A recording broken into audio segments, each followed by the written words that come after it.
സ്ത്രീത്വത്തെ അപമാനിച്ച് കോൺഗ്രസ് നേതാവ് കെ സുധാകരന്റെ തെരഞ്ഞെടുപ്പ് പരസ്യം. സ്ത്രീകൾ കഴിവില്ലാത്തവരാണെന്ന പരസ്യത്തിന്റെ ഉള്ളടക്കം വിവാദമാകുന്നു. സമൂഹമാധ്യമങ്ങളിൽ പരസ്യത്തിനെതിരെ വ്യാപക പ്രതിഷേധം. പരസ്യത്തിനെതിരെ തെരഞ്ഞെടുപ്പ് കമ്മീഷന് പരാതി നൽകുമെന്ന് LDF. ബിജെപിയിലേക്ക് പോകില്ല എന്ന പരസ്യത്തിന് ശേഷമാണ് കെ സുധാകരന്റെ വിവാദ പരസ്യം. സ്ത്രീകൾ കഴിവില്ലാത്തവരാണെന്ന് തെരഞ്ഞെടുപ്പ് പരസ്യം വിളിച്ചു പറയുന്നു. പുരുഷൻ ഒരു കാര്യത്തിന് ഇറങ്ങി തിരിച്ചാൽ സാധിക്കുമെന്നും. ഓളെ ടീച്ചറാക്കിയിട്ട് ഒരു കാര്യം ഉണ്ടായില്ല. ഓൾ അവിടെ പോയാൽ ഒന്നും ചെയ്യില്ല. എന്നാൽ അവനാണെങ്കിൽ ആൺകുട്ടിയെ പോലെ ചെയ്യും. അവൻ ആൺകുട്ടിയാണ് എന്ന് പറഞ്ഞാൽ സമൂഹത്തിൽ സ്ത്രീ പുരുഷ സമത്വം എന്ന ആധുനിക കാലത്തെ സങ്കല്പത്തെ സ്ത്രീ ഒന്നിനും കൊള്ളരുതാത്തവൻ ആളാണെന്നും പുരുഷൻ മാത്രമാണ് എല്ലാറ്റിനും നല്ലത് എന്നതുമായ ഒരു വേർതിരിവ് സൃഷ്ടിക്കുകയാണ് ഇവിടെ. LDF സ്ഥാനാർത്ഥി സ്ത്രീ ആയതുകൊണ്ടും PK ശ്രീമതി ടീച്ചർക്ക് സ്ത്രീ വോട്ടർമാർക്കിടയിലെ സ്വാധീനം കണ്ടുമാണ് സ്ത്രീ വിരുദ്ധ പരസ്യമെന്ന് MV ജയരാജൻ പറഞ്ഞു. ഇത്രമാത്രം അവഹേളിക്കുന്ന രീതിയിലുള്ള ഒരു പരസ്യം ഇതുവരെ ഉണ്ടായിട്ടില്ല. മറ്റൊന്ന്, വ്യംഗ്യാർത്ഥത്തിൽ എതിർ സ്ഥാനാർത്ഥിയെ വളരെ പ്രകടമായിട്ട് ടീച്ചർ എന്നൊക്കെ പറഞ്ഞുകൊണ്ട് പരിഹസിക്കുകയാണ്. അവിടെ പാർലമെന്റിൽ പോകുന്ന കാര്യത്തെക്കുറിച്ച് തന്നെയാണ് ഇതിനകത്ത് ദുസ്സൂചന എന്നുള്ള കാര്യത്തിൽ യാതൊരു സംശയവുമില്ലാത്ത കാര്യമാണ്. വളരെ പ്രകടമായിട്ടുള്ള സ്ത്രീത്വത്തിനെതിരായിട്ടുള്ള നിന്ദയാണ് ഈ രാജ്യത്തെ ഭരണഘടന അനുസരിച്ച് തന്നെ, കോൺസ്റ്റിറ്റ്യൂഷൻ റൈറ്റ് അനുസരിച്ച് തന്നെ ഏറ്റവും തെറ്റായിട്ടുള്ള പരാമർശമാണ് കൊടുത്തിട്ടുള്ളത്. അതുകൊണ്ട് ഇത് തെരഞ്ഞെടുപ്പ് കമ്മീഷൻ ഈ കാര്യം കാണേണ്ടതായിട്ടുണ്ട്. ഇതിനെതിരെ കേസ് രജിസ്റ്റർ ചെയ്യണം എന്നുള്ളതാണ് എന്റെ അഭിപ്രായം. സുധാകരനെതിരെ ഇലക്ഷൻ കമ്മീഷൻ നടപടി സ്വീകരിക്കണമെന്ന് ആരോഗ്യമന്ത്രി KK ശൈലജയും പറഞ്ഞു. സുധാകരൻ മുമ്പും നിരവധി സ്ത്രീവിരുദ്ധ പരാമർശങ്ങൾ നടത്തിയിരുന്നു. മുഖ്യമന്ത്രി സ്ത്രീകളെക്കാൾ മോശമാണെന്ന പരാമർശം പിൻവലിച്ച് മാപ്പ് പറയേണ്ടി വന്നു. ആർത്തവം അശുദ്ധിയാണ് എന്ന സുധാകരന്റെ പ്രസ്താവനയും വിവാദമായിരുന്നു. News bureau, Kannur. വിദ്വേഷ പ്രസംഗം നടത്തിയ നേതാക്കൾക്കെതിരായ തെരഞ്ഞെടുപ്പ് കമ്മീഷൻ നടപടിയിൽ തൃപ്തി രേഖപ്പെടുത്തി സുപ്രീംകോടതി. കമ്മീഷൻ സ്വന്തം അധികാരങ്ങളിലേക്ക് ഉണർന്നതായി തോന്നുന്നുവെന്നും സുപ്രീംകോടതി നിരീക്ഷണം. പല അധികാരങ്ങളും ഉണ്ടെന്ന് കണ്ടെത്തിയതായി തെരഞ്ഞെടുപ്പ് കമ്മീഷൻ കോടതിയെ അറിയിച്ചു. അതേസമയം പ്രചാരണത്തിൽ വിലക്ക് ഏർപ്പെടുത്തിയ നടപടിക്കെതിരെ മായാവതി സുപ്രീംകോടതിയെ സമീപിച്ചെങ്കിലും അടിയന്തര ഇടപെടലിന് കോടതി വിസമ്മതിച്ചു. തെരഞ്ഞെടുപ്പ് കമ്മീഷൻ ആദ്യം നിരോധിക്കേണ്ടത് പ്രധാനമന്ത്രി നരേന്ദ്രമോദിയുടെയും BJP അധ്യക്ഷൻ അമിത്ഷായുടെയും പ്രസംഗങ്ങളാണെന്ന് CPIM പോൾ ബ്യൂറോ അംഗം ബൃന്ദ കാരാട്ട്. മായാവതിക്ക് വിലക്ക് ഏർപ്പെടുത്തിയ തെരഞ്ഞെടുപ്പ് കമ്മീഷൻ എന്തുകൊണ്ട് ഭരണഘടനാ വിരുദ്ധ പ്രസംഗം നടത്തുന്ന നരേന്ദ്രമോദിക്കും അമിത്ഷായ്ക്കും വിലക്ക് ഏർപ്പെടുത്തുന്നില്ലെന്നും ബൃന്ദ കാരാട്ട് ചോദിച്ചു. മതത്തിന്റെ പേരിൽ വോട്ട് ചോദിക്കുകയാണ് ഇന്ത്യൻ പ്രധാനമന്ത്രിയെന്ന് കാസർഗോഡ് ലോക്സഭാ മണ്ഡലത്തിലെ LDF പ്രചാരണ യോഗങ്ങളിൽ ബൃന്ദ കാരാട്ട് ചൂണ്ടിക്കാട്ടി. Have heard Modi and Amit Shah's speeches. If they open their mouth, only poison comes out. The Election Commission has banned Mayawati ji's speech. But if anyone's speech should be banned, it is Narendra Modi's speech. It is Amit Shah's speech, because every word they speak is against the Constitution of India. The Election Commission here has said, don't use religion. What did Narendra Modi go to Tamil Nadu and do? He did not speak a word about the problems of Tamil Nadu. He went to Tamil Nadu to speak about Sabarimala. This is the BJP RSS. വിദ്വേഷ പ്രസംഗം നടത്തിയ നേതാക്കൾക്കെതിരായ തെരഞ്ഞെടുപ്പ് commission നടപടിയിൽ തൃപ്തി രേഖപ്പെടുത്തി സുപ്രീംകോടതി. Commission സ്വന്തം അധികാരങ്ങളിലേക്ക് ഉണർന്നതായി തോന്നുന്നുവെന്നും സുപ്രീംകോടതി നിരീക്ഷണം. പല അധികാരങ്ങളും ഉണ്ടെന്ന് കണ്ടെത്തിയതായി തെരഞ്ഞെടുപ്പ് കമ്മീഷൻ കോടതിയെ അറിയിച്ചു. അതേസമയം പ്രചാരണത്തിൽ വിലക്ക് ഏർപ്പെടുത്തിയ നടപടിക്കെതിരെ മായാവതി സുപ്രീംകോടതിയെ സമീപിച്ചെങ്കിലും അടിയന്തര ഇടപെടലിന് കോടതി വിസമ്മതിച്ചു. തെരഞ്ഞെടുപ്പ് കമ്മീഷനെതിരെ സുപ്രീംകോടതി രൂക്ഷ വിമർശനം ഉന്നയിച്ചതിന് പിന്നാലെ കഴിഞ്ഞ ദിവസം ഉത്തർപ്രദേശ് മുഖ്യമന്ത്രി യോഗി ആദിത്യനാഥ് ഉൾപ്പെടെയുള്ള നേതാക്കൾക്കെതിരായി കമ്മീഷൻ നടപടി സ്വീകരിച്ചിരുന്നു. ഈ നടപടികളിലാണ് സുപ്രീംകോടതി തൃപ്തി രേഖപ്പെടുത്തിയത്. കമ്മീഷൻ സ്വന്തം അധികാരത്തിലേക്ക് ഉണർന്നതായി തോന്നുന്നുവെന്നായിരുന്നു കോടതിയുടെ നിരീക്ഷണം. വിദ്വേഷ പ്രസംഗങ്ങളിൽ നടപടി സ്വീകരിക്കുന്നതിൽ അധികാര പരിമിതികൾ ഉണ്ടെന്ന നിലപാട് മാറ്റിയ കമ്മീഷൻ പല അധികാരങ്ങളുമുണ്ടെന്ന് കണ്ടെത്തിയതായി കോടതിയെ അറിയിച്ചു. കേസ് പരിഗണിക്കവെ വിലക്ക് ഏകപക്ഷീയമാണെന്നും വിഷയത്തിൽ ഉടൻ ഇടപെടൽ വേണമെന്നും BSP അധ്യക്ഷ മായാവതി ആവശ്യപ്പെട്ടു. എന്നാൽ തെരഞ്ഞെടുപ്പ് കമ്മീഷന്റെ അധികാരം ഉപയോഗിച്ചുള്ള നടപടിയിൽ ഇടപെടാൻ ആകില്ലെന്ന് കോടതി വ്യക്തമാക്കി. ചട്ടലംഘനം നടത്തിയവർക്കെതിരെയാണ് നടപടി. അതിനാൽ ഇപ്പോൾ ഒരു ഉത്തരവിന്റെ ആവശ്യമില്ല. പ്രത്യേക അപേക്ഷ ഫയൽ ചെയ്താൽ ആവശ്യം അപ്പോൾ പരിഗണിക്കാമെന്നും കോടതി പറഞ്ഞു. തെരഞ്ഞെടുപ്പ് കഴിയും വരെ നടപടികൾ പരിശോധിക്കുന്നതിനായി വിരമിച്ച സുപ്രീംകോടതി ജഡ്ജി അധ്യക്ഷനായ സമിതി രൂപീകരിക്കണമെന്നായിരുന്നു ഹർജി.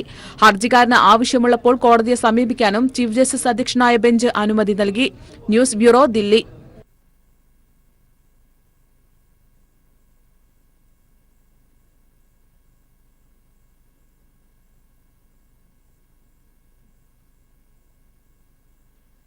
മുസ്ലിം പള്ളികളിൽ ആരാധനയ്ക്ക് സ്ത്രീകൾക്കുള്ള വിലക്ക് ഭരണഘടനാ വിരുദ്ധമായി പ്രഖ്യാപിക്കണമെന്നാവശ്യപ്പെട്ടുള്ള ഹർജിയിൽ സുപ്രീംകോടതി നോട്ടീസ് അയച്ചു. കേന്ദ്ര സർക്കാർ, വഖഫ് ബോർഡ്, വ്യക്തിനിയമ ബോർഡ് തുടങ്ങിയവർക്കാണ് നോട്ടീസ്. ശബരിമല യുവതീ പ്രവേശന വിധിയുള്ളതിനാലാണ് ഹർജി പരിഗണിക്കുന്നതെന്ന് കോടതി വ്യക്തമാക്കി. ത്രിപുരയിൽ 464 പോളിംഗ് ബൂത്തിലേക്ക് റീപോളിംഗ് ആവശ്യപ്പെട്ട് സിപിഐഎം പ്രതിഷേധം നടത്തി. ത്രിപുരയിലും പശ്ചിമബംഗാളിലും ജനാധിപത്യത്തെ കശാപ്പ് ചെയ്യുന്നുവെന്ന് സീതാറാം യെച്ചൂരി. സൈന്യത്തിന്റെ പേര് പറഞ്ഞു വോട്ട് തേടുന്ന ബിജെപി നേതാക്കൾക്കെതിരെ എന്തുകൊണ്ട് നടപടിയെടുക്കുന്നില്ലെന്നും സീതാറാം യെച്ചൂരി. വിവരങ്ങളുമായി വിഷ്ണു ചേരുകയാണ്. വിഷ്ണു, സീതാറാം യെച്ചൂരി എന്തെല്ലാം കാര്യങ്ങളാണ് ചൂണ്ടിക്കാട്ടിയത്?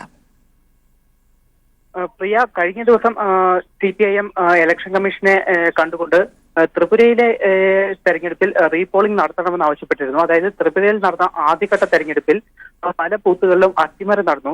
ഇവിടെ സായുധ സേനയുടെ സുരക്ഷ പോലും ഇല്ലാതെയാണ് പല ബൂത്തുകളിലും തെരഞ്ഞെടുപ്പ് നടത്തിയത്. ഇതിൽ വ്യാപകമായിട്ടുള്ള അട്ടിമറികൾ നടന്നു. അതുകൊണ്ട് തന്നെ ഈ അട്ടിമറികൾ നടന്ന 464 ബൂത്തുകളിൽ റീപോളിംഗ് ആവശ്യപ്പെട്ടാണ് ഇന്നലെ സിപിഐഎം ഇലക്ഷൻ കമ്മീഷനെ കണ്ടിരുന്നത്. അതിന് പിന്നാലെയാണ് ഇന്ന് ഒരു സമരത്തിലേക്ക് സിപിഎം നീങ്ങിയത്. ഈ സമരത്തിൽ ഇവർ ഉന്നയിക്കുന്ന ആവശ്യങ്ങൾ എന്ന് പറയുന്നത് ത്രിപുരയിലെ സിപിഎം പ്രവർത്തകർക്ക് നേരെയുള്ള അക്രമങ്ങൾ അവസാനിപ്പിക്കുന്നതിന് കേന്ദ്ര തെരഞ്ഞെടുപ്പ് കമ്മീഷന്റെ ഭാഗത്തു നിന്നുള്ള ഇടപെടൽ ഉണ്ടാകണം. അതുപോലെ തന്നെ ഈ 464 ബൂത്തുകളിൽ വീണ്ടും വോട്ടെടുപ്പ് നടത്തണം എന്നുള്ള ആവശ്യങ്ങൾ ഉന്നയിച്ചായിരുന്നു ഇന്ന് ഇവിടെ സമരം നടത്തിയത്.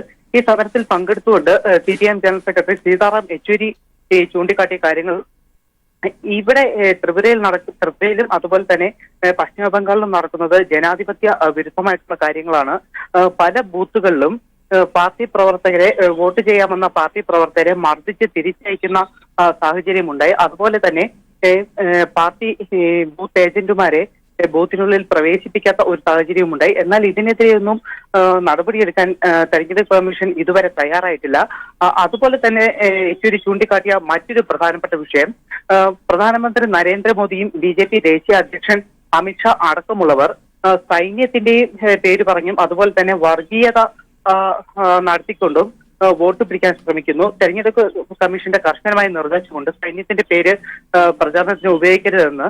എന്നിട്ടും ആ നിർദ്ദേശങ്ങളെല്ലാം മറികടന്നുകൊണ്ടാണ് പ്രധാനമന്ത്രി നരേന്ദ്രമോദിയും അതുപോലെ തന്നെ അമിത്ഷായും സൈന്യത്തിന്റെ പേര് പറയുകയും വർഗീയത പ്രചരിപ്പിക്കുകയും ചെയ്യുന്നത്. ഇതിനെതിരെ എന്തുകൊണ്ട് തെരഞ്ഞെടുപ്പ് കമ്മീഷൻ ഒരു നടപടിയും ഇതുവരെ സ്വീകരിക്കുന്നില്ല?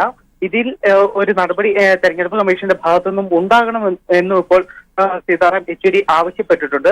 എന്തു തന്നെയായാലും ഏറ്റവും പ്രധാനപ്പെട്ട കാര്യം ബംഗാളിലും ത്രിപുരയിലും ഈ 464 ബൂത്തുകളിലും റീപോളിംഗ് നടത്തണമെന്നും അതുപോലെ തന്നെ രണ്ടാം ഘട്ട തെരഞ്ഞെടുപ്പ് നടക്കുന്നത് 18-ാം തീയതി ആണ്. അന്ന് ത്രിപുരയിലെ 2 സീറ്റുകളിൽ ഒരു സീറ്റിൽ തെരഞ്ഞെടുപ്പ് നടക്കുന്നുണ്ട്.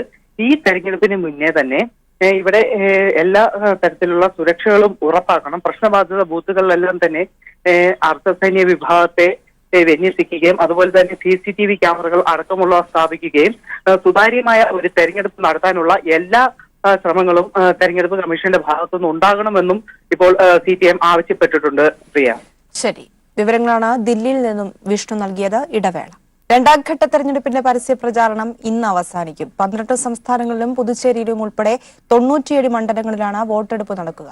തമിഴ്നാട്ടിലെ മുഴുവൻ മണ്ഡലങ്ങളും കർണാടകയിലെ 14 മണ്ഡലങ്ങളിലും വോട്ടെടുപ്പ് നടക്കും. ദക്ഷിണേന്ത്യയിൽ ബിജെപിക്ക് ആകെ പ്രതീക്ഷയുള്ളത് കർണാടക മാത്രമാണ്. എന്നാൽ കോൺഗ്രസ് JDS സഖ്യത്തെ മറികടന്ന് 2014 വിജയം ആവർത്തിക്കാൻ ഇത്തവണ NDAക്ക് കഴിയില്ലെന്നാണ് വിലയിരുത്തലുകൾ.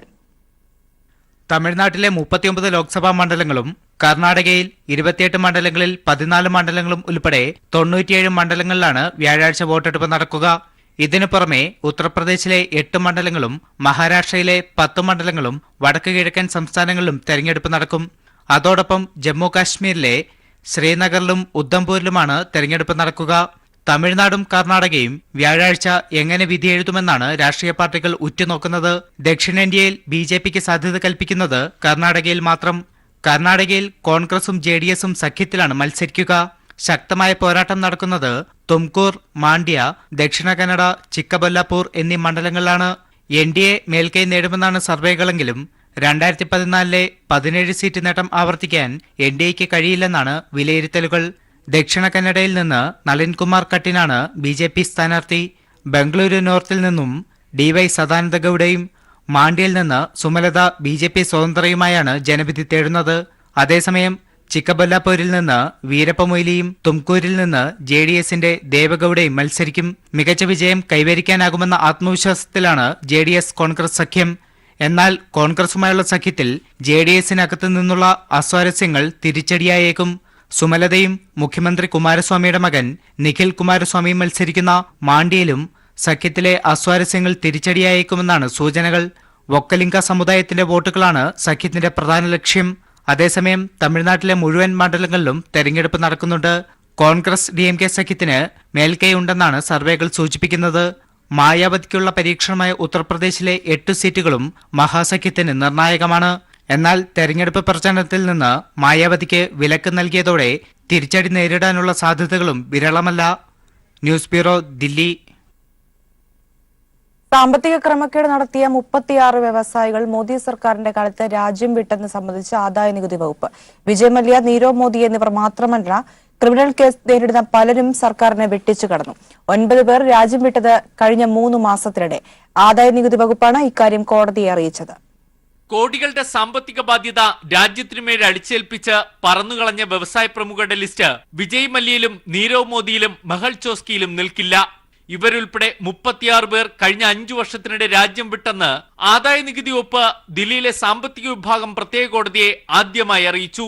ക്രിമിനൽ കേസ് നേരിടുന്ന പലരും എയർപോർട്ടുകളിൽ യാത്രാവിലക്ക് നേരിട്ടവരാണ്.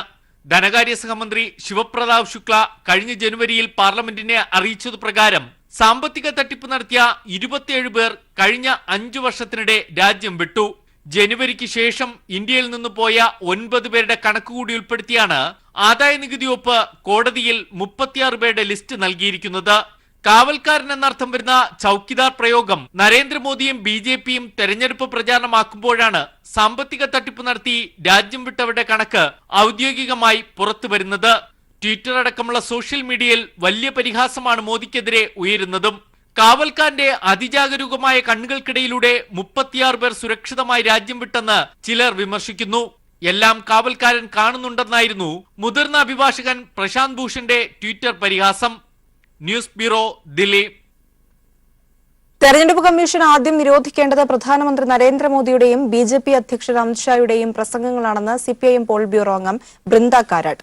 മായാവതിക്ക് വിലക്ക് ഏർപ്പെടുത്തിയ തെരഞ്ഞെടുപ്പ് കമ്മീഷൻ എന്തുകൊണ്ട് ഭരണഘടനാ വിരുദ്ധ പ്രസംഗം നടത്തുന്ന നരേന്ദ്രമോദിക്കും അമിത്ഷായ്ക്കും വിലക്ക് ഏർപ്പെടുത്തുന്നില്ലെന്നും ബൃന്ദ കാരാട്ട് ചോദിച്ചു. മതത്തിന്റെ പേരിൽ വോട്ട് ചോദിക്കുകയാണ് ഇന്ത്യൻ പ്രധാനമന്ത്രിയെന്ന് കാസർഗോഡ് ലോക്സഭാ മണ്ഡലത്തിലെ LDF പ്രചാരണ യോഗങ്ങളിൽ ബൃന്ദ കാരാട്ട് ചൂണ്ടിക്കാട്ടി.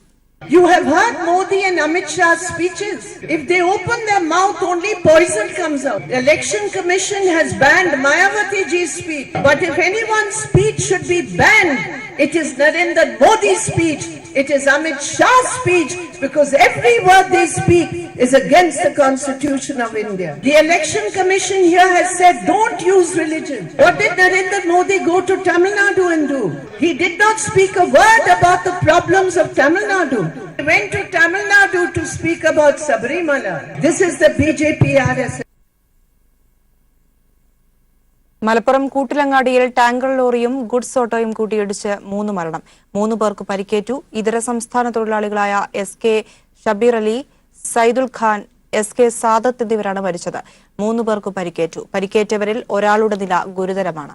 ഇയാളെ കോഴിക്കോട് മെഡിക്കൽ കോളേജിലേക്ക് മാറ്റി. മൃതദേഹങ്ങൾ മലപ്പുറം താലൂക്ക് ആശുപത്രിയിൽ. പുലർച്ചെ 6:20 അപകടം. നിയന്ത്രണം വിട്ട ടാങ്കർ ലോറി എതിരെ വന്ന ഗുഡ്സ് ഓട്ടോയിൽ ഇടിക്കുകയായിരുന്നു. ഗണേഷ് കുമാർ MLAയുടെ വീടിന്റെ ജനൽ ചില്ലുകൾ അക്രമികൾ എറിഞ്ഞു തകർത്തു. ഇന്നലെ രാത്രിയിലാണ് പത്തനാപുരം മഞ്ചള്ളൂരിലുള്ള വീടിന് നേരെ കല്ലേറുണ്ടായത്. രാത്രി 12 വരെ ഗണേഷ് കുമാർ വീട്ടിലുണ്ടായിരുന്നു. ഇതിനുശേഷമാണ് സംഭവം നടന്നത്. രാവിലെ ജോലിക്കാരെത്തിയപ്പോൾ MLAയുടെ കിടപ്പുമുറിയുടെ ജനാല ചില്ലുകൾ തകർക്കപ്പെട്ട നിലയിലായിരുന്നു. പത്തനാപുരം പോലീസ് സംഭവസ്ഥലത്തെത്തി കേസെടുത്ത് അന്വേഷണം ആരംഭിച്ചു. പരാജയ ഭീതി കൊണ്ടാണ് കോൺഗ്രസ് പ്രവർത്തകർ ഗണേഷ് കുമാറിന്റെ വീടിന് നേരെ ആക്രമണം നടത്തിയതെന്ന് LDF ആരോപിച്ചു.